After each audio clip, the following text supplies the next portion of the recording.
Good evening everybody. कैसे हैं आप सब?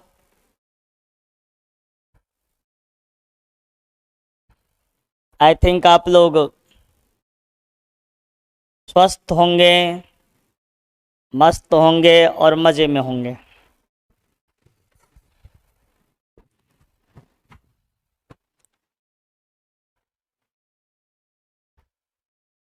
मैं लगातार आपसे जुड़ करके आपको कुछ खास खास बातें सिखा रहा हूँ। इंग्लिश में हमारा जो है चैप्टर चल रहा है अभी टाइम एंड टेंस। हमने पास्ट कंटिन्यूअस टेंस पूरा कर लिया और जो है ना अभी पास्ट कंटिन्यूअस टेंस पूरा करने के बाद मैं पास्ट परफेक्ट चालू करूँगा। और बुक में मैंने आपको जो है ना इंडियन ग्रामर में मैंने ये आपको पढ़ाया, टाइम एंड टेंस मैं पढ़ा रहा हूँ लगातार। और हाँ, बुक में जो है ना इंडियन सिविलाइजेशन एंड कल्चर हो चुका है। और इसके अलावे जो है sweetest love I do not को मैंने पहले ही पढ़ाया था आपको। क्लियर? और जो है इसके बाद जो है मैं सॉन्ग ऑफ माई सेल्फ आपको पढ़ाऊँगा। लेकिन मैंने कहा था कि मैं हिंदी पढ़ाने वाला हूँ, तो हिंदी में जो है ना इधर जो है आपका जो हिंदी है, हिंदी में जो पहला चैप्टर है उसका नाम है करबक। हाँ, पद्य में जिसको हम पोयम कहते हैं उसमें। तो चलिए करबक चैप्टर में हम आपको आज कुछ खास खास बातें समझाते हैं और उसके बाद फिर मैं इंग्लिश आपको पढ़ाऊंगा आगे। ठीक है? एग्ज़ाम वगैरह होगा टाइम एंड टेंस कंप्लीट होने के बाद। ऐसे मैंने ऑब्जेक्टिव का टेस्ट लिया था पिछले क्लास में, ऑब्जेक्टिव का कुछ टेस्ट मैंने लिया था आपसे। एग्ज़ाम होगा लेकिन जो है ना वो टाइम एंड टेंस कंप्लीट होने दो उसके बाद। अब देखो ये जो है ना करबक चैप्टर जो है आपका, करबक जो है करबक, तो ये करबक चैप्टर जो है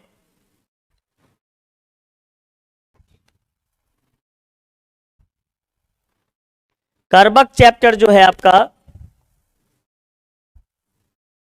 इसके कवि का नाम है मलिक मोहम्मद जायसी। मलिक मोहम्मद जायसी जो थे, मलिक मोहम्मद जायसी जिसका तस्वीर आप देख रहे हो, मलिक मोहम्मद जायसी ने सबसे बेस्ट किताब की ग्रंथ की रचना की थी। इन्हें हम प्रेम के पीर कवि के नाम से भी जानते हैं और इन्होंने पद्मावत पद्मावत की रचना की थी। ठीक है?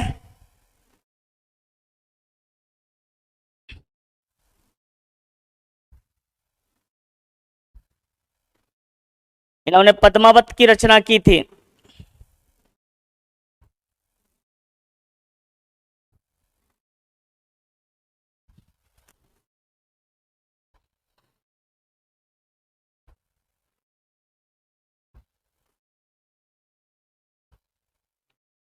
अब पद्मावत के बारे में आपको पता ही है, आप लोगों ने तो फिल्म भी देखा होगा पद्मावत।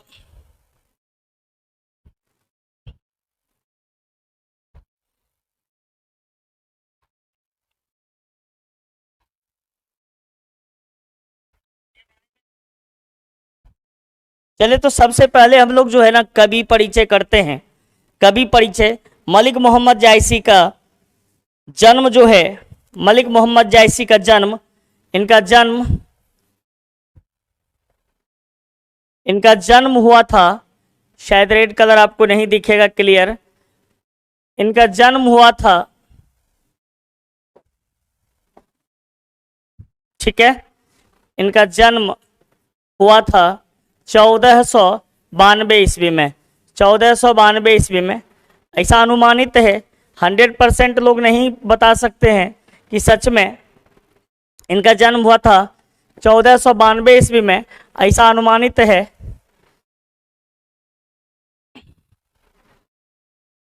ठीक है, तो हुआ कहाँ था जन्म इनका, कहाँ हुआ था? 1492 ईस्वी में इनका जन्म हुआ था। स्थान था वो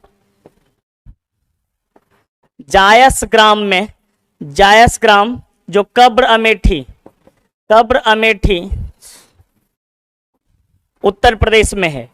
कब्र अमेठी, कब्र अमेठी जगह है उत्तर प्रदेश में। कब्र अमेठी एक जगह है, कब्र अमेठी, और वहीं पे जायस ग्राम जो है वहीं पे इनका जन्म हुआ था उत्तर प्रदेश में। ठीक है, इनके पिता का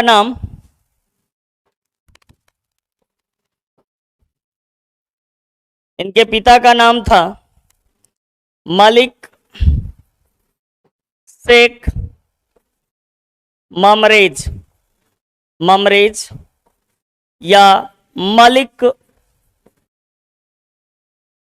राजे अशरफ, यानी इनके पिताजी को दो नामों से जाना जाता था, मलिक शेख ममरेज या मलिक राजे अशरफ के नाम से इनके पिताजी को जाना जाता था।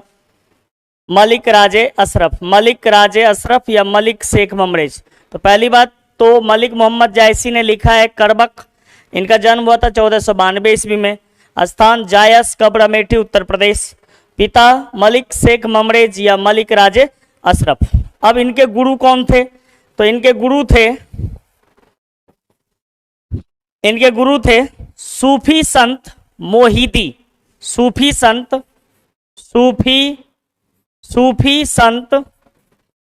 मोहिदी, सूफी संत मोहिदी। और इनके दो गुरु थे, एक सूफी संत मोहिदी और दूसरा थे सैयद अशरफ जहांगीर, सैयद अशरफ जहांगीर।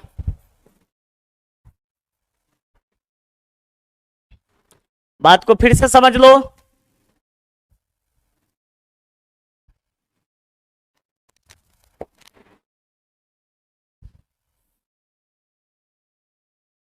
मलिक मोहम्मद जायसी का जन्म हुआ था 1492 ईस्वी में। कहाँ पे हुआ था? तो जायस ग्राम में जो कब्र अमेठी उत्तर प्रदेश में है। इनके पिता का नाम था मलिक शेख ममरेज या उन्हें दूसरे नाम से भी जाना जाता था मलिक राजे अशरफ के नाम से। और इनके गुरु सूफी संत मोहिदी और सैयद अशरफ जहांगीर थे। क्लियर है? और कुछ बातें जानते हैं इनके बारे में। इतनी बातों के बाद कुछ और खास बातें जानते हैं। तो देखो इनके बारे में जान लो एक बात, ये बचपन से ही बाएं आंख और बाएं कान से वंचित थे, मतलब चेचक हो गया था इनको बचपन में। बायां आंख और बायां कान जाता रहा, यानी बाएं आंख और बाएं कान से वंचित थे। ये चेचक के कारण, चेचक के कारण, चेचक एक बीमारी होता है, उस समय बहुत ज्यादा खतरनाक था ये बीमारी। ये चेचक के कारण बाएं आंख और बाएं कान से वंचित थे, बाएं कान से वंचित थे, बाएं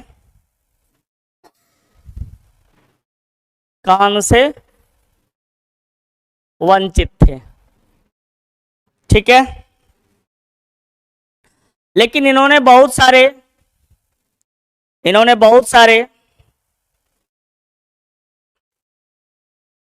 बेटा अपना किताब उल्टा करके देख लेना, इनकी माँ का नाम नहीं है। 1492 ईस्वी में इतने लोग नहीं थे कंसस के एकदम से मलिक मोहम्मद जायसी के माँ, उसके बाप, उसके दादा, उसके परदादा का नाम जो है ना लिखते। जितना आपके सिलेबस में होगा, जितना आपको दिया जाएगा उतना ही पढ़ना है, उतना ही समझना है। ये जीके का क्लास नहीं चल रहा है, हिंदी का क्लास चल रहा है, तो आप अपने सिलेबस के अकॉर्डिंग चलेंगे। अगर उसके माँ का नाम होता तो मैं बता देता, नहीं है तो नहीं बताऊंगा, ठीक है।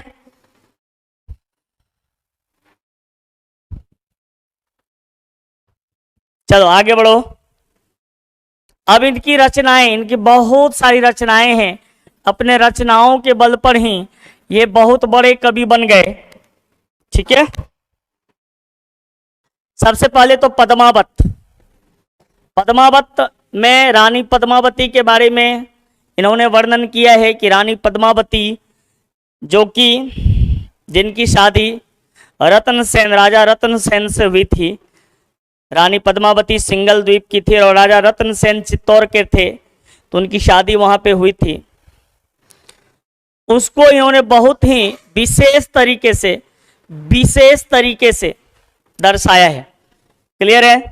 तो रचनाएं इनकी पद्मावत, एक पद्मावत तो हो गया, दूसरा अखरावट।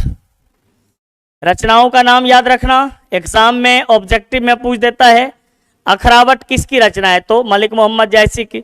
अखरावट, पद्मावत, अखरावत, उसके बाद चित्ररेखा। पद्मावत, अखरावट, उसके बाद देखो इनके रचनाएं बहुत है। आखिरी कलाम,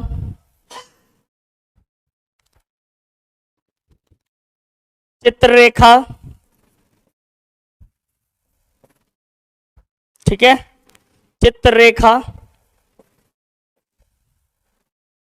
उसके बाद कहरानामा, ये सब किताब का नाम है जो उन्होंने अपने जीवन में लिखा था।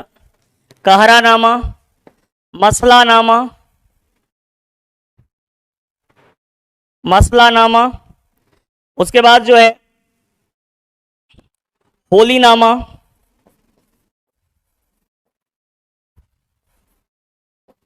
चंपावत, इतरावत, कान्हावत,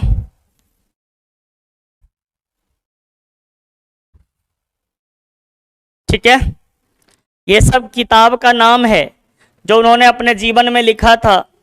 इनकी रचनाओं को आप ध्यान से याद रखना, क्योंकि इनकी रचनाएं जो है, जो इनकी रचनाएं हैं, पद्मावत सबसे महत्वपूर्ण रचना, अखरावट, आखिरी कलाम, चित्ररेखा, कहरानामा, मसलानामा, होलीनामा, चंपावत, इतरावत, कान्हावत, ये सब रचनाएं हैं जिसके बल पर इन्होंने द बेस्ट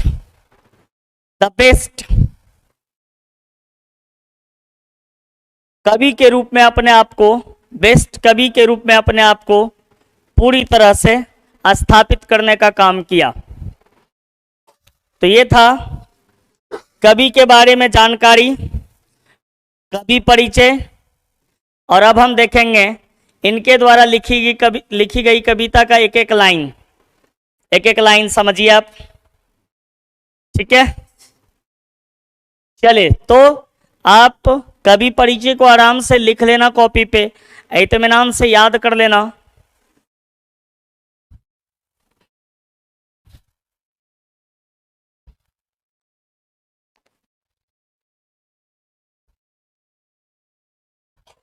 देखो, एक नाइन कवि मोहम्मद गुनी सोई बिमोहा जे कवि सुनी, चांद जैस जग विधि अवतारा, दिन कलंक किन्न उजियारा। क्लियर है। देखो समझो, एक नाइन मतलब एक कवि मलिक मोहम्मद जायसी को एक ही आंख था, तो एक आंख से ही वो देखते थे दुनिया को, एक ही आंख से देखते थे। तो एक नाइन कवि मोहम्मद गुनी, लेकिन एक आंख के होते हुए भी कवि मोहम्मद मलिक मोहम्मद जायसी, कवि मलिक मोहम्मद जायसी। अच्छा, इनका डेथ जो है ना 1548 ईस्वी में अनुमानतः इनका डेथ जो है, मृत्यु जो है मृत्यु जो है 1548 ईस्वी अनुमानतः। देखो ये दोनों चीज, इनका जन्म मृत्यु दोनों अनुमानतः है, लेकिन आपको तो यही याद रखना है 1492 में जन्म और 1548 में मृत्यु। 1492 में जन्म और 1548 में मृत्यु। ठीक है, 1492 में जन्म और 1548 में मृत्यु। तो देखो यहां पे इस लाइन को समझो। एक नाइन कभी मलिक मोहम्मद जायसी को एक ही आंख था, लेकिन वे बहुत ही गुणवान थे, गुणी थे। गुणी मतलब गुणवान, गुणी मतलब गुणवान। वे बहुत ही गुणवान थे, बहुत ही गुणवान थे मलिक मोहम्मद जायसी। सोई विमोहा जय कभी सुनी। ठीक है, जो भी उनकी बातों को सुनते थे, जो भी उनकी बातों को सुनते थे, जो भी उनकी बातों को सुनते थे, वो बिल्कुल एकदम से मंत्रमुग्ध हो जाते थे, मोहित हो जाते थे। तो कभी कहते हैं कि भले ही आदमी में अवगुण हो, लेकिन अगर आपका गुण प्रबल है, अगर आप में गुण है, तो आप जरूर जीवन में हर व्यक्ति के द्वारा पूजे जाएंगे, हर व्यक्ति के द्वारा सम्मानित किए जाएंगे। कवि के कहने का बिल्कुल क्लियर अर्थ यहाँ पे यही है कि कवि एक नयन, एक आंख के होने के बावजूद भी इतने गुणवान थे, इतना बेहतर बोलते थे, इतना अच्छा इनको बोलने की कला थी, इतना सुंदर मधुर भाषी थे कि जो भी उनकी बात सुनते थे वे मंत्रमुग्ध हो जाते थे। चांद जैस जग विधि उतारा। कभी कहते हैं कि भगवान ने चंद्रमा को जन्म दिया है। चंद्रमा जैसे, चंद्रमा जो आसमान में आप देखते हो वो ईश्वर का दिया हुआ है। चंद्रमा आसमान में जो है वो ईश्वर ने उन्हें पैदा किया है, ईश्वर ने उन्हें आसमान में लाया है। लेकिन चंद्रमा में भी दाग होता है, चंद्रमा में भी दाग धब्बे होते हैं, चंद्रमा में भी दाग धब्बे होते हैं। लेकिन ये चंद्रमा क्या करता है? दिन न कलंक किन्न उजियारा। कितना ही कलंक किसमें हो, कितना ही धब्बा क्यों नहीं हो, ये चंद्रमा पूरे विश्व को उजियारा करता है। ये पूरे विश्व को उजियारा करता है, पूरे विश्व को प्रकाश प्रदान करता है। तो कहने का मतलब है कि अगर आप में अवगुण है, लेकिन अगर आप में अगर अवगुण है, अवगुण है, आप में अगर अवगुण है, तो अच्छे गुण होने के बाद वो अवगुण जो है ढक जाते हैं। उस अवगुण को कोई नहीं देखता है, अच्छे गुण को हर कोई देखता है। कवि इस दोनों पंक्ति से क्लियर कर रहे हैं। पहला पंक्ति एकदम साफ साफ कवि ने कहा कि मुझे एक आंख है, एक आंख होने के बावजूद भी मैं इतना गुणवान हूँ, इतना मधुरभाषी हूँ कि हर लोग मेरी बात सुनते हैं। ठीक उसी प्रकार से जैसे कि चंद्रमा में कितना ही दाग धब्बा क्यों नहीं हो, कितना ही दाग धब्बा क्यों नहीं हो, फिर भी लोग चंद्रमा के उजियारा, मतलब चंद्रमा जो पूरे विश्व को उजियारा करता है, पूरे विश्व को जो है प्रकाशमान करता है, तो उसके गुण को लोग देखते हैं। ठीक है, मैं अर्थ भी लिखवा दूंगा। मैं अर्थ, पहले तुम एक एक शब्द का मीनिंग समझ लो, पहले कविता समझ लो, उसके बाद अर्थ और ऑब्जेक्टिव की बातें होंगी। पहले कविता समझ लो, बोलते हुए अर्थ नहीं होता है। अगला देखो, जग सूजा एक ही नहीं नहा, उबा सूक अस नख तन महा। जग सूजा एक ही नहीं नहा, उबा सूक। कभी कहते हैं कि मलिक मोहम्मद जायसी को चूंकि एक ही आंख था, तो एक ही आंख था, ठीक है, मलिक मोहम्मद जायसी को एक ही आंख था, तो एक ही आंख से उन्होंने पूरे धरती को, पूरे जग, पूरे संसार को देखा। और समदर्शी, एक आंख से देखने वाले समदर्शी होते हैं, एक ही दृष्टि रखते हैं, एक ही दृष्टि से उन्होंने देखा। फिर भी उनका जो दृष्टि था, उनका जो आंख था, वो उसी तरह से था जिस तरह से नक्षत्रों के बीच बहुत सारे तारों के बीच जिस तरह से शुक्र शुक्र का एक अपना अलग ही स्थान होता है, शुक्र अलग ही प्रकार का दिखता है, उसी तरह से उनका एक आंख इतना सुंदर था, जिस सुंदर आंख से उन्होंने पूरे संसार को एक जैसे, एक तरह से, एक समदर्शी के तरह समान दर्शन के साथ देखने का काम किया। जो लही अम्बही डाभ न होई तो लही सुगंध बसाई न सोई। ये देखो आम का पेड़ है, इसमें मंजर लगा हुआ है, पूरा मंजर लगा हुआ है, पूरा मंजर जो है आम के पेड़ में मंजर है, मंजर। तो कभी कहते हैं कि आम के पेड़ में जब मंजर आता है, मंजर से जब काला काला काला काला टिकोला जिसको कहते हो, आम का छोटा छोटा जो दाना निकलने लगता है, काले रंग का होता है आम का दाना, जो कि काले रंग का होता है, वो जब निकलने लगता है तब वो पूरे वातावरण को सुवासित कर देता है, पूरे वातावरण को पूरा महका देता है, एकदम से सुगंधित कर देता है। तो कभी कहते हैं कि आम में पीले पीले मंजरी जो होते हैं, मंजर जो होते हैं, वो सुंदरता जरूर प्रदान करता है आम के वृक्ष को, लेकिन जब उसमें काला काला कोयलिया, काला काला टिकोला निकलने लगता है, तब वो पूरे वातावरण को सुवासित करने का काम करता है। यानी कि उसमें कालापन आ जाता है, उसमें अवगुण आ जाता है, लेकिन उस अवगुण में भी एक गुण छिपा हुआ है कि वो पूरे वातावरण को सुवासित करने का काम करता है। नेक्स्ट देखो, हाँ, किन्न समुद्र पानी जो खारा तो अति भयं असूज अपारा। ये समुद्र का पानी जो होता है खारा होता है। समुद्र का पानी कैसा होता है? खारा होता है, खारा होता है। ये इसका अवगुण है कि समुद्र का पानी होता कैसा है? खारा होता है। लेकिन इसी खारा पानी होने के कारण ये समुद्र जो है अपार है, अगम है, पूरा जो है पानी से भरा हुआ है, जिसका गहराई नापना मुश्किल है। यानी समुद्र में एक अवगुण है कि इसका पानी खारा होता है, लेकिन समुद्र में गुण क्या है कि समुद्र में गुण ये है कि ये पूरी तरह से अपार जल स्रोत का भंडार है। तो ये इसमें गुण है कि अपार अपार मतलब बहुत ज्यादा जल स्रोत का भंडार है, लेकिन हाँ इसमें एक अवगुण है कि ये इसका पानी कैसा होता है? खारा होता है। नेक्स्ट देखो, लाइन का मीनिंग समझो, बाद में परेशानी होगी। चलो, तो बहुत बहुत ज्यादा जो है ना कमेंट मार रहे हो ना, तो चलो एक बात बताओ, ये त्रिशूल का इंग्लिश कौन बताएगा? त्रिशूल का इंग्लिश बताओ, चल पूछते हैं, खाली होशियारी। त्रिशूल का इंग्लिश बताओ, पहले जल्दी बताओ, बताओ, तब तक मैं इसका बता रहा हूं। जो सुमेर त्रिशूल विनाशा भा कंचन गिरि लाग आकाशा।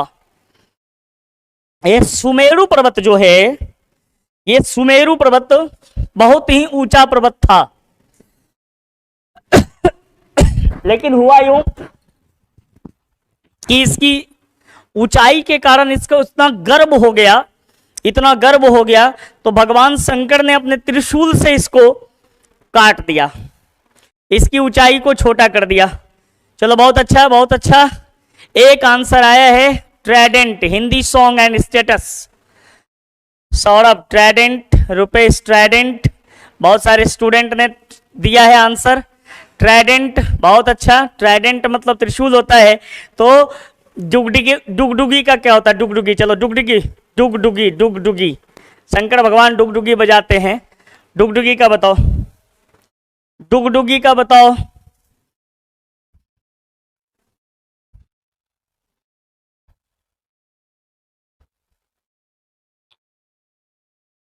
डुगडुगी का बताओ, तब तक मैं इसका मीनिंग समझाता हूं। जो सुमेरु त्रिशूल विनाशा, त्रिशूल भगवान शंकर का त्रिशूल लग जाने के कारण सुमेरु पर्वत जो है उसका विनाश हो गया, उसका विनाश हो गया। भा कंचन गिरिलाग आकाश। लेकिन एक खासियत ये रहा कि भगवान शंकर के त्रिशूल से भगवान शंकर के त्रिशूल से स्पर्श हो जाने के कारण, भगवान शंकर के त्रिशूल से स्पर्श हो जाने के कारण ये सुमेरु पर्वत सोने का बन गया, सोने का, स्वर्ण स्वर्ण सोने का बन गया। तो कवि कहते हैं कि भले ही सुमेरु पर्वत जो है उसमें एक अवगुण है कि उसको भगवान शंकर के त्रिशूल ने काट दिया, छोटा कर दिया, लेकिन भगवान शंकर के त्रिशूल से संपर्क हो जाने के कारण वो सुमेरु पर्वत क्या बन गया, वो सोने का बन गया, वो सोने का कंचन गिरी बन गया। कंचन मतलब सोना, गिरी मतलब पर्वत, कंचन गिरी बन गया। ठीक है, चलो डुगडुगी का कोई नहीं बताया, मैं बता देता हूं। डुगडुगी का मैं बताता हूं, याद रखना क्या होता है जानते हो? ड्रामेट, DRUMET, ड्रामेट, DRUMET, ड्रामेट। ड्रामेट मतलब होता है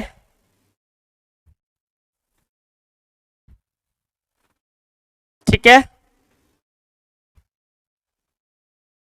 ड्रामेट मतलब होता है डुगडुगी, ड्रामेट मतलब होता है डुगडुगी। अब देखो, जौ लही घड़ी कलंक पर ना पड़ा, कांच होई नहीं कंचन कड़ा।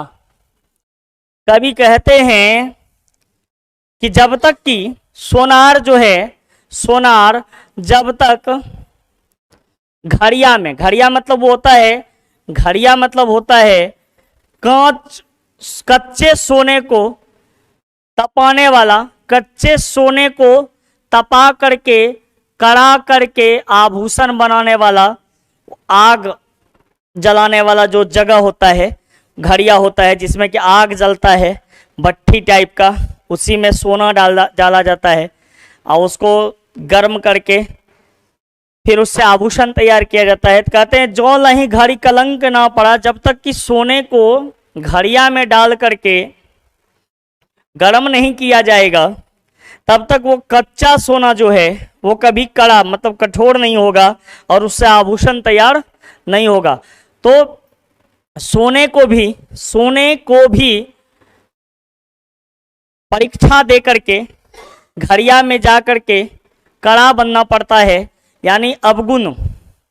सोने में भी एक अवगुण होता है कि वो ऐसे कच्चा सोना होता है, वो एकदम से मुलायम होता है, उसको कड़ा करने के लिए उसको घड़िया में डाल करके उसे क्या करना पड़ता है, उसे कड़ा करना पड़ता है ताकि उससे आभूषण तैयार किया जा सके। एक नैन जस दर्पण औतहि निर्मल भाऊ, सब रूपवंत गहि मुख जो बहि कहीं चाऊ। लास्ट में कवि कहते हैं कि एक नैन का होने के बावजूद भी उनका चेहरा इतना निर्मल है, इतना निर्मल है। मतलब मलिक मोहम्मद जायसी अपने बारे में बता रहे हैं कि एक नैन होने के बावजूद भी उनका चेहरा इतना निर्मल है कि सभी रूपवंत यानी रूपवान व्यक्ति जो है उनके पांव को पकड़ करके उनकी मुख की ओर निहारा करते हैं ताकि उन्हें कुछ शिक्षा मिल सके, कुछ ज्ञान मिल सके। तो कहने का सेंस यहाँ पे क्लियर है कि कवि एकदम से कहना चाहते हैं कि अवगुण होने के बावजूद भी अगर आप में गुण है, आप में अच्छे गुण हैं, तो आप जब जबरदस्त तरीके से अपना प्रदर्शन कर सकते हैं और हर व्यक्ति आपको आपके जीवन में सम्मान देगा। अगर आप में अवगुण भी है लेकिन अवगुण से बेहतर गुण है तो वो गुण उस अवगुण को ढक देता है। हर एक चीज में अवगुण है, लेकिन अगर आपका गुण ज्यादा प्रभावशाली है, प्रबल है, तो अवगुण उसके सामने टिकता नहीं है। तो ये एक कर्वक है और दूसरा कर्वक जो है ना उसको मैं अगले क्लास में आपको बताऊंगा। अब मैं आपको अंग्रेजी पढ़ाऊंगा, सो बी रेडी, इंग्लिश के लिए तैयार।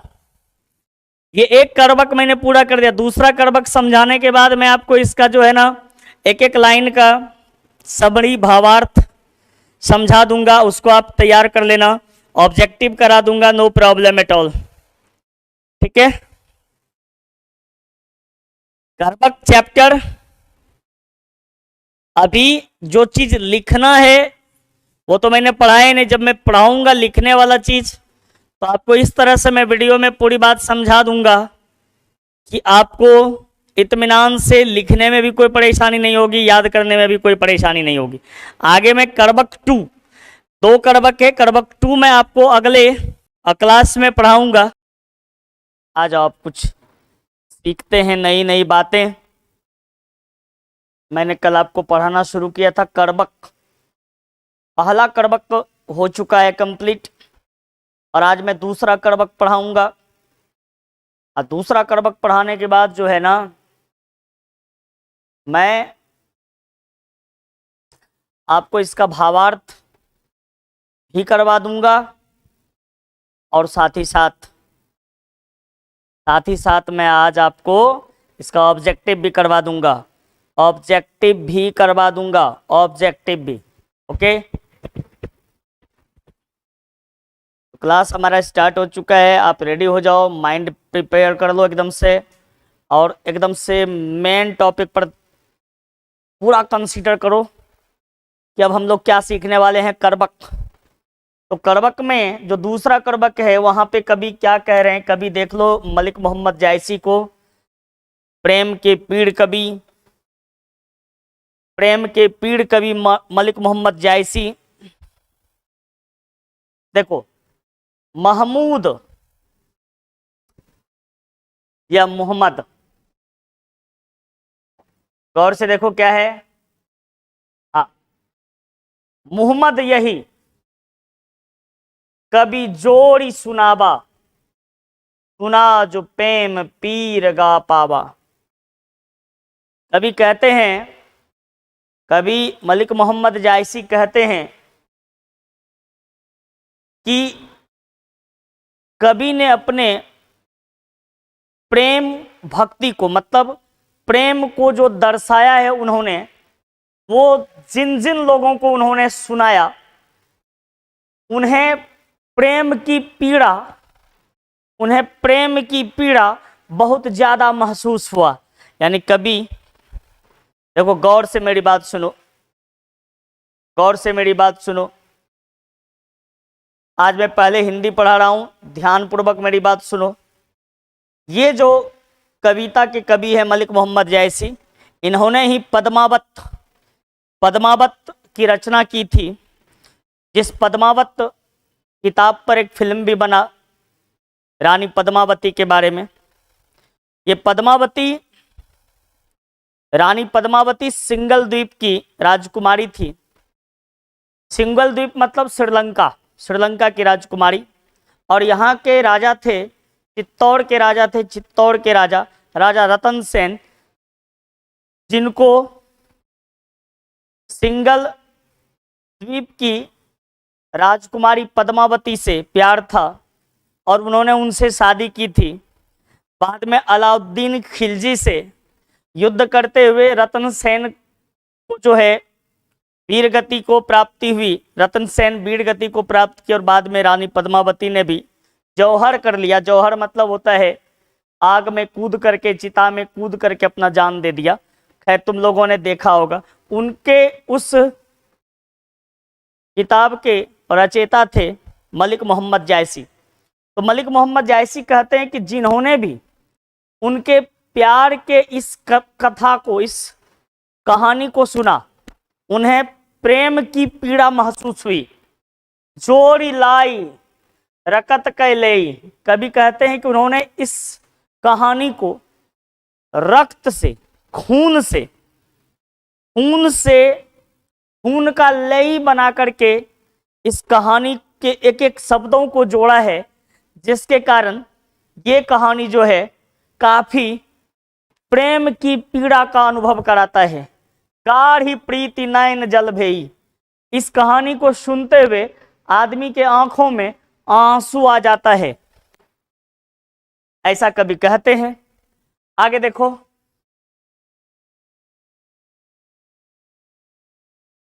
ये राजा रतन सेन ओ मन जान कबितस कीन्हा, मकु यह रहे जगत मह चीन्हा। कहाँ सो रतन सनी, रतन सेन यस राजा, कहाँ सुवासी बुद्धि उपराजा। कवि कहते हैं कि ओ मन जान कबित अस कीन्हा, जो कविता कवि ने लिखा है, कवि को पता है मकु यह रहे जगत मह चीन्हा, कवि को पता है कि ये कविता जगत में, संसार में सब दिन के लिए रहेगा, जो लोगों को उनकी याद, जो लोगों को उनकी याद दिखाता रहे, उनकी याद को कराता रहेगा। मतलब जब भी लोग पद्मावत किताब पढ़ेंगे, जब भी लोग उनके किताब को पढ़ेंगे, वो किताब उनका एक चिन्ह बन करके, उनका एक चिन्ह बन करके लोगों के सामने सदा बना रहेगा, ताकि लोग मलिक मोहम्मद जायसी को हमेशा हमेशा के लिए याद रखें। ठीक है। कहाँ सो रतन सेन अस राजा, रतन सेन जैसे राजा अब कहाँ हैं। रतन सेन कभी चर्चा कर रहे हैं उस राजा का जिन्होंने सिंघल द्वीप की राजकुमारी पद्मावती से शादी की थी, राजा रतन सेन, चित्तौड़गढ़ के राजा। अब वो राजा इस धरती पर नहीं है, उनकी मृत्यु हो चुकी है।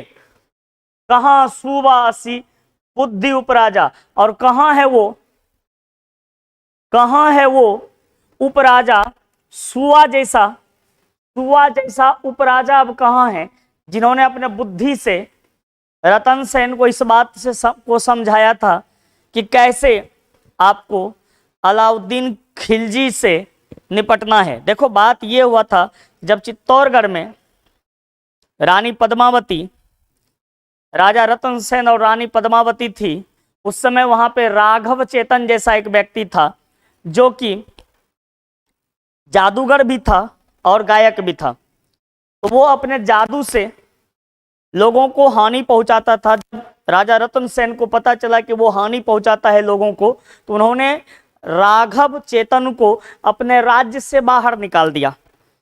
और राघव चेतन जो है, चित्तौड़ से बाहर निकलने के बाद उन्होंने मन में बदला लेने की ठान ली और वो चला गया दिल्ली। दिल्ली के राजा थे उस समय कौन, अलाउद्दीन खिलजी। उनके सामने जाकर रानी पद्मावती की सुंदरता का वर्णन कर दिया।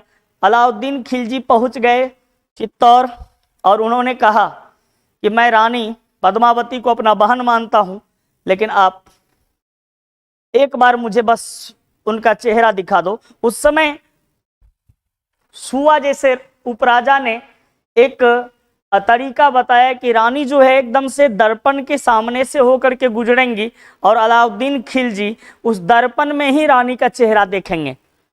हुआ भी ऐसा ही। चेहरा तो उन्होंने देख लिया, लेकिन चेहरा देखने के बाद उनका जो है सोच बदल गया। उन्होंने एकदम से क्लियर कर लिया कि भाई दिल्ली अब जाऊंगा तो रानी पद्मावती को साथ लेकर जाऊंगा। और इसी क्रम में क्या हुआ, इसी क्रम में रतन सेन से उनकी लड़ाई हुई। रतन सेन वीर गति को प्राप्त हुए और बाद में रानी पद्मावती ने भी जौहर में, जौहर मतलब चिता में कूद करके अपनी जान दे दी।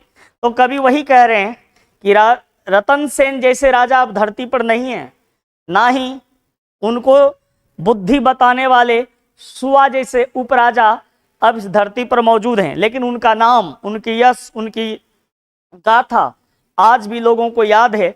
आज भी लोगों को उनकी गाथा, उनकी कहानी याद है। ठीक है, आगे देखो, कहां अलाउद्दीन सुल्तानू, कहां राघव जय किन्ह बखानू। देखो यहां पे क्लियर है, कवि कह रहे हैं कि अब ना तो इस धरती पर वो अलाउद्दीन सुल्तान है और ना ही वो राघव चेतन है जिसने अलाउद्दीन के सामने रानी पद्मावती के सुंदरता का वर्णन किया था। अब वो भी नहीं है, ना तो राघव चेतन है ना ही अलाउद्दीन है, लेकिन सबका नाम इस धरती पर उसके कर्म के हिसाब से लोग जानते हैं, लोगों को पता है। आगे देखो, रानी पद्मावती, कहाँ स्वरूप पद्मावती रानी, कोई ना रहा जग रही कहानी। ना तो अब सुंदर रानी पद्मावती इस धरती पर मौजूद हैं, कोई भी इस धरती पर नहीं रहा। हाँ, उनकी कहानी आज भी धरती पर मौजूद है, आज भी उनकी कहानी इस धरती पर मौजूद है। लोग उनकी कहानी को याद करते हैं। धनी सो पुरुष, वे लोग धनी हैं जस कीर्ति जासु, फूल मरे पर मरे न बासु। कभी कहते हैं कि देखो देखो, वो व्यक्ति धनी है जिसका नाम इस धरती पर आज तक बना हुआ है। आज तक जिस व्यक्ति का नाम इस धरती पर है, वही व्यक्ति धनवान है। क्योंकि जो जिसका नाम है, यश है, वही यश रह जाता है, बाकी चीज इस धरती पर नहीं रहता है। ठीक है, फूल मरे पर मरे न बासु, फूल मर जाता है, फूल मर जाता है, लेकिन फूल मर जाता है, लेकिन उसका जो है, फूल के मरने के बावजूद भी उसका सुगंध सदा सदा के लिए बना रहता है। ठीक है, तो कभी कहते हैं कि फूल मर जाए लेकिन उसका सुगंध बना रहता है। उसी तरह से अच्छे कार्य जो करते हैं लोग, अच्छे कर्म करने वाले लोगों का जो है धरती पर नाम हमेशा हमेशा के लिए बना रहता है। अब देखो, रानी पद्मावती के पिता का नाम था गंधर्व सेन और माता का नाम चंपावती। गंधर्व सेन, चंपावती। ठीक है,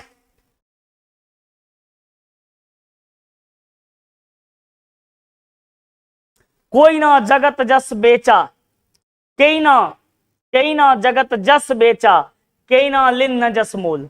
कभी कहते हैं कि ऐसा कोई भी नहीं है, ऐसा कोई भी नहीं है जिसने अपने जस को इस धरती पर बेचा ना हो, और ऐसा कोई भी नहीं है जिसने जस को खरीदा नहीं हो। मतलब इस धरती पर बहुत सारे लोगों ने यश किया और अपने यश को बेचा भी, और बहुत सारे लोगों ने यश को खरीदा भी।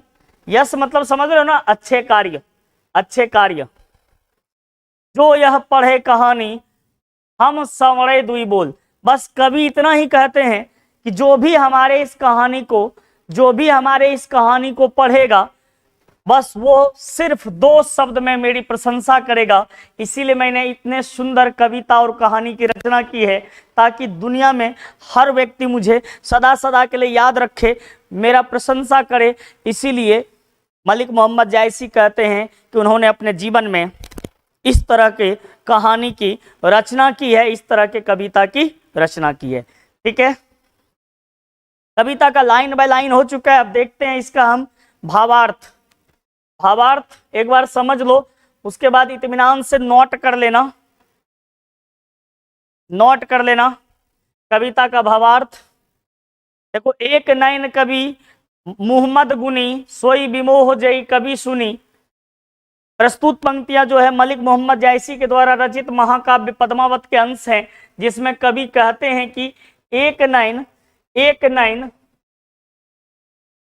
का होने के बावजूद भी कवि जायसी बहुत ही गुणवान हैं। जो भी उनके काव्य को सुनता है वो उन पर मोहित हो जाता है, जो भी उनके काव्य को सुनता है वो उन पर मोहित हो जाता है। चांद जैस जग विधि अवतारा, दिन कलंक किन्न उजियारा। जग सूझा एक नैनाहा, उबासूक नख तन महा। देखो, प्रस्तुत पंक्तियां जो है मलिक मोहम्मद जायसी के द्वारा लिखी गई महाकाव्य पद्मावत के अंश हैं, जिसमें कवि कहते हैं कि ईश्वर ने उन्हें एक ही आंख दिया है, फिर भी उन्हें चंद्रमा के तरह इस धरती पर उतारा है। जिस तरह की चंद्रमा में कमी है, धब्बा है, कलंक है, फिर भी वो धरती को उजियारा करता है, वैसे ही कभी भी चंद्रमा के तरह अपने आप को काव्य के प्रकाश से पूरे संसार में उजियारा करने की क्षमता रखते हैं। यानी कवि कहते हैं कि चंद्रमा की तरह ही अपने काव्य की प्रकाश से पूरे संसार में वो अपने कृति को, अपने यश को फैला रहे हैं। अच्छा देखो, यहां पे दूसरे लाइन का मतलब है, जिस प्रकार अकेला शुक्र जो है नक्षत्रों के बीच उदित होकर के उसी उदित होता है, एकदम से चमकता है, उसी प्रकार से कवि एक आंख का होने के बावजूद भी दुनिया को भली भांति उन्होंने समझ लिया है। ठीक है, क्लियर? आगे बढ़ो।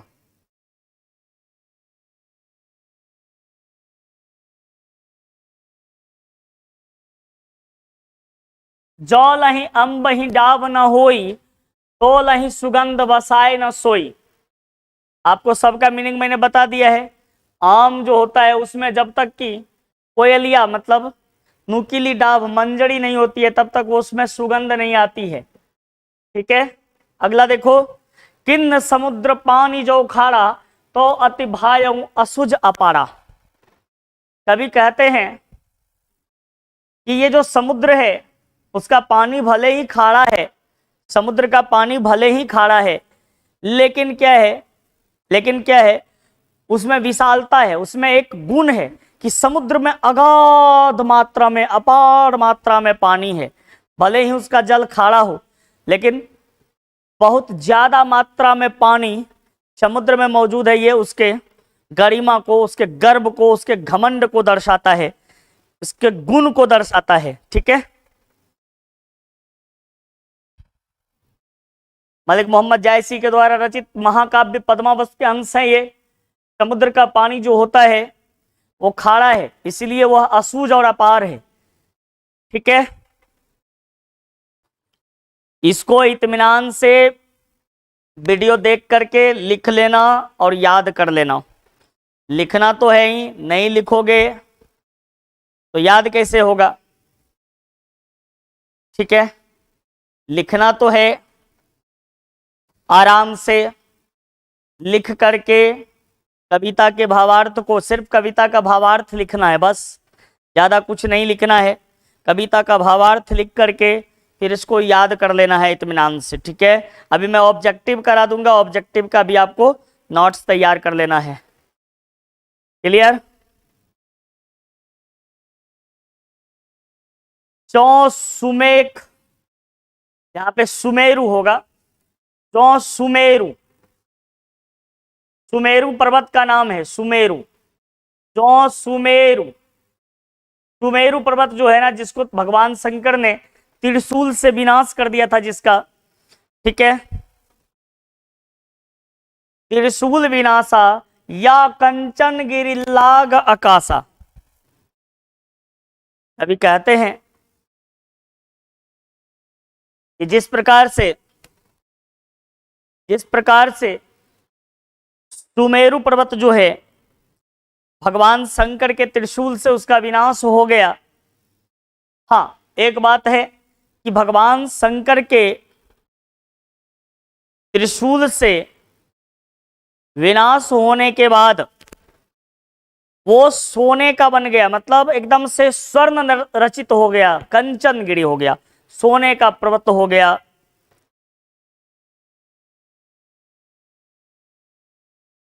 तो सारे सुमेरु पर्वत के स्वर्णमय, सारे सुमेरु सुमेरु सुमेरु पर्वत के स्वर्णमय होने का एकमात्र यही कारण है कि भगवान शंकर के द्वारा इसे नष्ट किया गया और त्रिशूल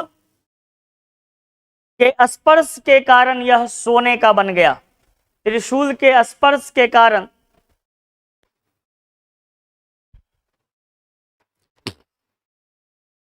यह सोने का बन गया। ठीक है,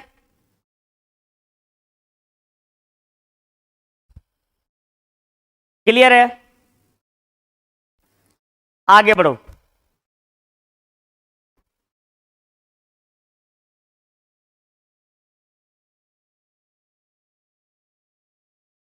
हिंदी का जनक जो तुम बार बार बोल रहे हो, तो हिंदी के जनक का कोई भी किसी भी प्रकार के किताब में हिंदी के जनक के बारे में कोई बात नहीं हुई है।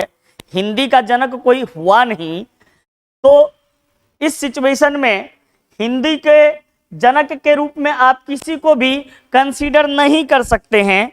ठीक है, हाँ ये बात जरूर है कि हिंदी के कोई जनक नहीं है। आधुनिक जो हिंदी है उसमें भारतेंदु हरिश्चंद्र का नाम आता है। भारतेंदु हरिश्चंद्र को आधुनिक हिंदी का जनक माना जाता है। ठीक है, लेकिन हिंदी का जनक नहीं है। क्लियर?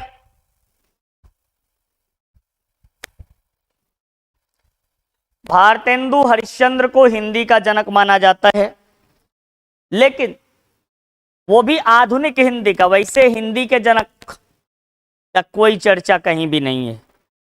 ठीक है,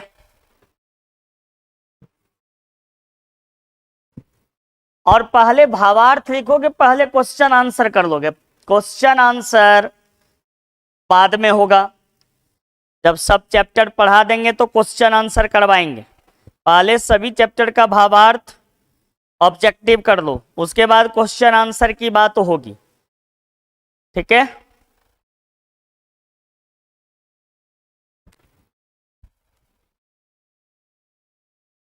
इत्मीनान से जो करवा रहे हैं उस पर फोकस करो। हमसे एक कदम आगे चलने से तुम्हें जीवन में कुछ नहीं मिलने वाला है। हमेशा हमारे साथ चलो या हमसे पीछे चलो। हमसे दो कदम आगे बढ़ करके तुम कुछ नहीं प्राप्त करोगे। Zero zero. हम करवा रहे हैं कुछ और, तुम सोच रहे हो कुछ और, हो रहा है कुछ और। ऐसे नहीं होता है। पीडीएफ उडीएफ नहीं, जब हम आपको पूरा वीडियो दिखा रहे हैं तो वीडियो देख करके आप लिखो, अभी लिखो या बाद में लिखो, हाथ चलाओ, पीडीएफ स्क्रीनशॉट लेकर के अपना तैयार रखो, उससे लिखो, जैसे लिखना है लिखो। वो तुम्हारी रिस्पॉन्सिबिलिटी है, तुम कैसे लिखोगे। बाद में हम आपको नोट्स पूरा देंगे ही, आप उसके लिए चिंता ना करें। इत्मीनान से पहले सीखो। कंटेंट्स होने से कोई विद्वान नहीं होता है, विद्वान समझने से होता है। विद्वान,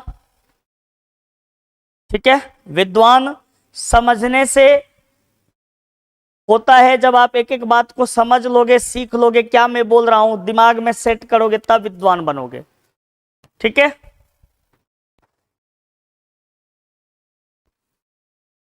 टाइम दे ही रहे हैं तुमको। अब कितना टाइम देंगे, तुम्हारे लिए बैठे रहे दिन भर।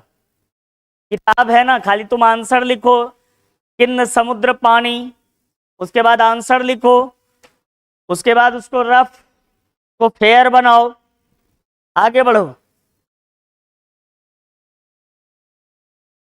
आप इत्मीनान से लिखिए, हमारा वीडियो पड़ा रहेगा, आप इत्मीनान से लिखिए। ठीक है, इंग्लिश का जनक कौन है? आर्यन अक्षय। लगता है तुम अभी अभी पैदा हुए हो, तो जब तुम अभी अभी पैदा हुए तो तुम अकेले में मिलना, तुमको बताएंगे इंग्लिश का जनक कौन है। ठीक है, मैंने इंग्लिश का जनक कई बार बता दिया है। आगे, जौ लही घड़ी कलंक ना पड़ा, कांच होई नहीं कंचन कड़ा। कवि कहते हैं कि जब तक कि कंचन यानी सोने को जब तक कि घड़िया में, यानी घड़िया मतलब, घड़िया मतलब बता दिए हैं आपको, जिसमें कि सोने को तपाया जाता है, गर्म किया जाता है, उसमें नहीं डाला जाता है, तब तक वो जो है ना कड़ा नहीं होता है, कठोर नहीं होता है। और जब तक वो कठोर नहीं होगा तब तक उससे जो है, तब तक उससे नहीं बनेगा। क्या नहीं बनेगा? आभूषण का रचना, आभूषण नहीं बन सकता है। जब तक सोना के गलाने वाले पात्र में सोना को गर्म नहीं किया जाता है तब तक उसका आभूषण नहीं बनता है। वह चमकदार, तब तक वह चमकदार नहीं होता है, तब तक वह चमकदार नहीं होता है। ठीक है, आगे बढ़िए।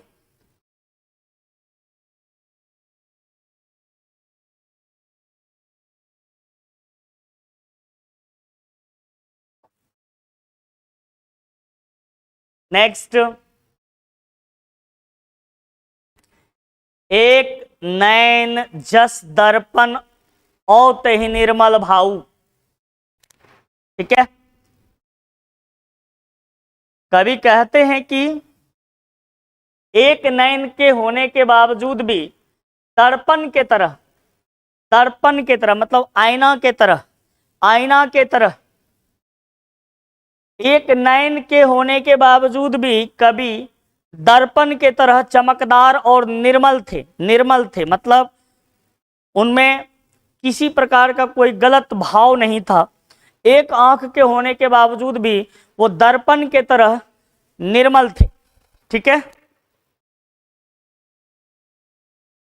सब रूपवंत गहि मुख जे बही, जो बही कहीं चाऊ। सभी रूपवान व्यक्ति उनके चेहरे को बड़े ही, सभी रूपवान व्यक्ति उनके चेहरे को बड़े ही प्यार से देखा करते थे और उनकी बातें सुनने के लिए बेकरार रहते थे और बहुत ही मन मोहने वाली उनकी बातों को सुना करते थे। ठीक है, उनके गुण के वजह से ही बड़े बड़े रूपवान लोग उनका चरण पकड़ लेते थे। चरण पकड़कर, उनके चरण को यहाँ पे पकड़, पकड़ का सेंस है, उनके चरण पकड़ कर कुछ पाने की इच्छा के लिए उनके मुख की ओर ताका करते थे, उनके मुख की ओर देखा करते थे। ठीक है,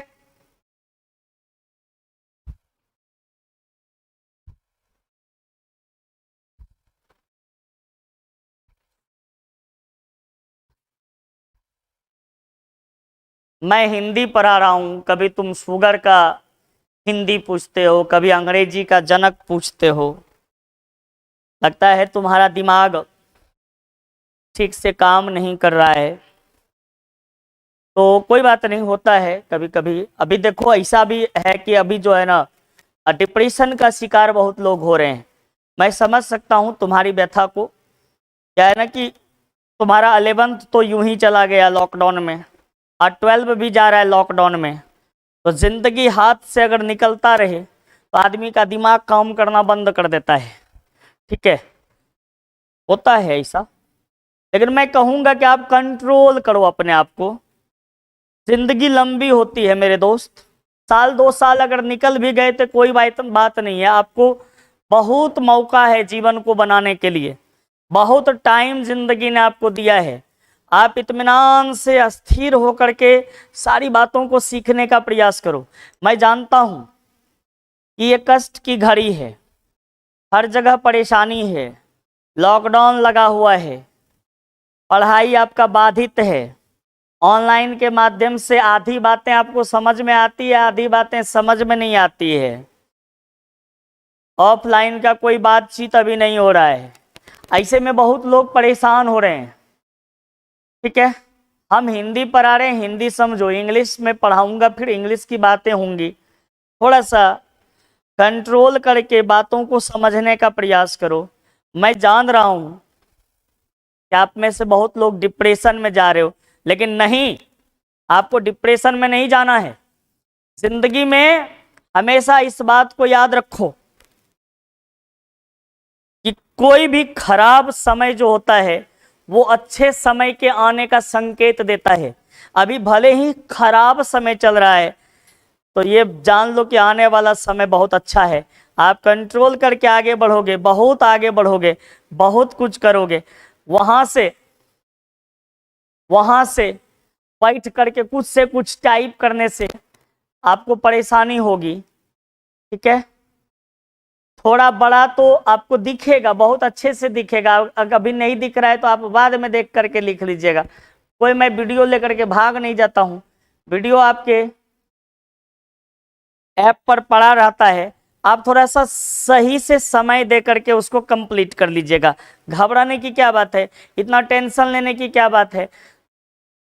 ठीक है, अच्छे दिन आएंगे।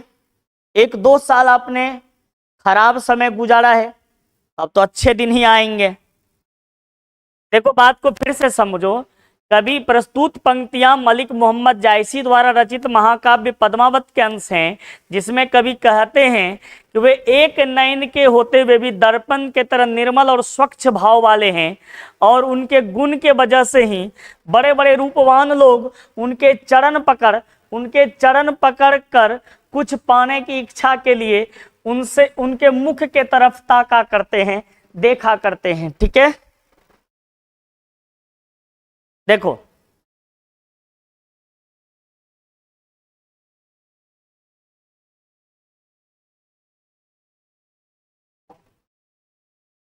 गौर से देखो, मुहम्मद यही कवि जो ही सुनाबा, जोड़ी सुनाबा, अभी तुरंत मैंने बताया इसका भावार्थ।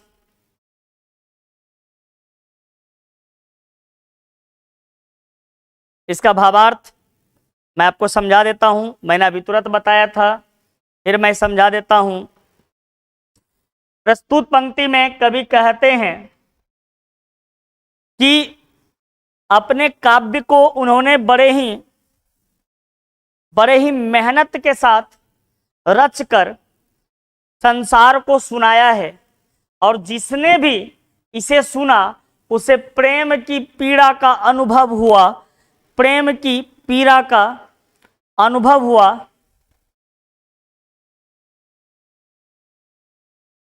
और देखो कविता कहानी में जो चीज लिया जाता है वो गोल्ड पर्वत जो है, अब अगर होता तो लोग वहां जाकर के सोना ले नहीं लेते।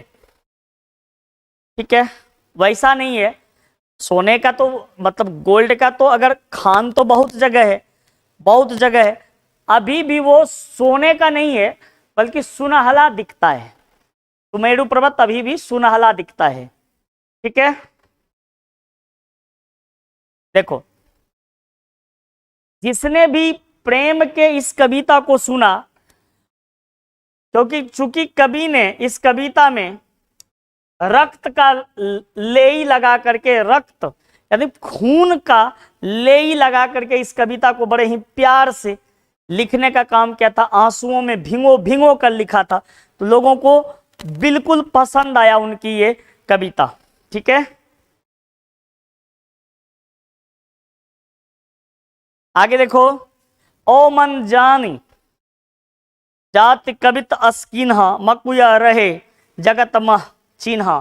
कवि तो इसमें कहते ही हैं, कहाँ सो रतन से नियस राजा, कहाँ सुवास बुद्धि उपराजा। कवि इस कविता में साफ तौर पे कहते हैं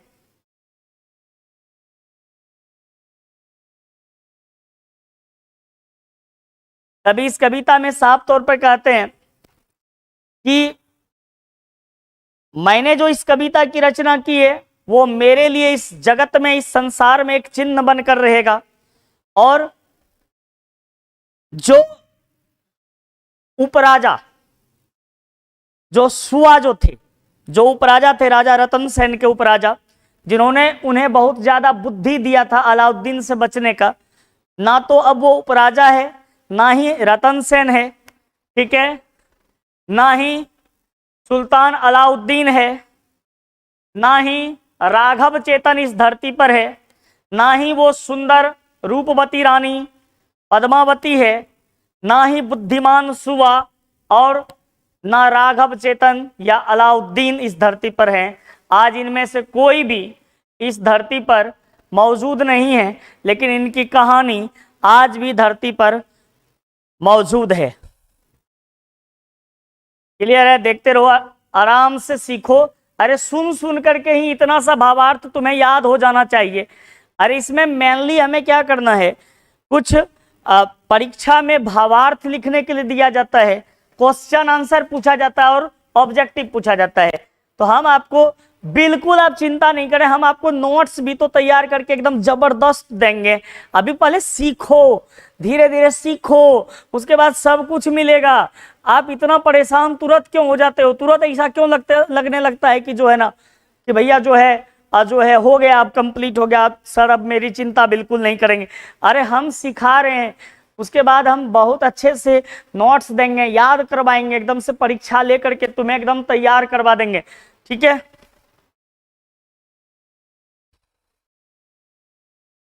धनी, या धनी होगा, ध न हर्षिकार, धनी। धनी सो पुरुष जस किरति जासु, फूल मरे मरे न बासु। कभी कहते हैं इस धरती पर जो है ना, फूल भले ही मर सकता है, लेकिन उसका जो है ना, उसका गंध कभी खत्म नहीं होता है, उसका वास कभी, वास मतलब गंध होता है, गंध कभी खत्म नहीं होता है, ठीक है। ठीक उसी तरह से जो बड़े, जो प्रतिष्ठावान व्यक्ति होते हैं, जो अच्छे कर्म वाले व्यक्ति होते हैं, उनकी प्रतिष्ठा, उनका नाम, उसका यश, उनकी कृति इस धरती पर रह जाता है। वो मर जाते हैं, लेकिन उनकी जो रचनाएं हैं, उनका जो नाम है, वो धरती पर सदा सदा के लिए बना रहता है, ठीक है।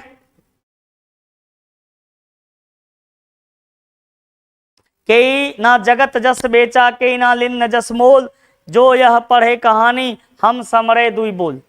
कभी कहते हैं, एक प्रस्तुत पंक्ति में कभी कह रहे हैं, इस धरती पर यश जो है,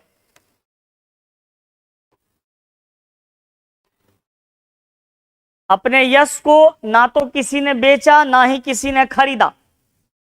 कभी कहते हैं कि जो मेरे द्वारा रचित इस कहानी को पढ़ेगा, वो हमें जरूर दो शब्दों में याद करेगा, दो शब्दों में याद करेगा, दो शब्दों में याद करेगा, ठीक है।